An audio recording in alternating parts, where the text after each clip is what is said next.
Tunisian citizens, like in many countries, are struggling to put food on their table thanks to the rapidly soaring prices of food commodities. Authorities of the North African nation attributed the prevailing economic hardship to several factors, including the escalating geopolitical crisis in Eastern Europe. The government is, however, working with international partners to alleviate the burden on the citizenry. Here's more details of that in this report.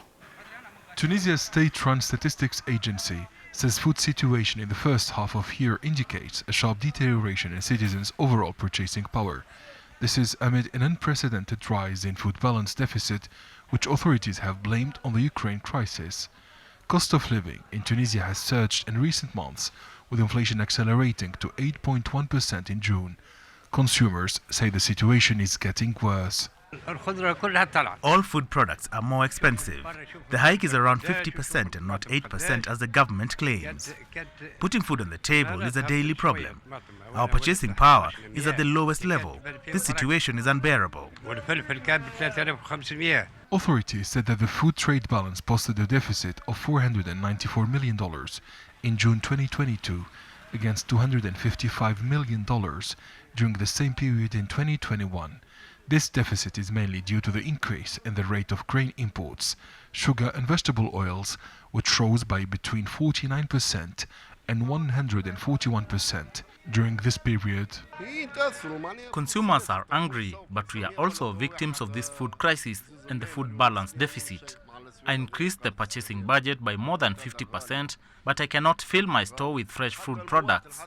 Now even sugar, vegetable oil and wheat are not available in the market. We don't understand how a crisis abroad could affect us this way. The Tunisian Minister of Trade and Export Development explained that the prices of grain products have skyrocketed, with durum wheat jumping 90% compared to last year. Prices of other grain products, such as soft wheat, barley and maize, were up by a range of between 44% to 55%, mainly due to the escalating conflict in Eastern Europe. Our department is controlling the food distribution channels to limit the impact of inflation and ensure the availability of subsidized food and agricultural products. The ongoing crisis abroad has a direct impact on the state budget and consumers. The Tunisian Institute of Strategic Studies has recommended consolidating food security in 2022-2023. In a bid to alleviate the situation, the Tunisian government has signed a $130 million loan agreement with the World Bank to boost the country's food capacity.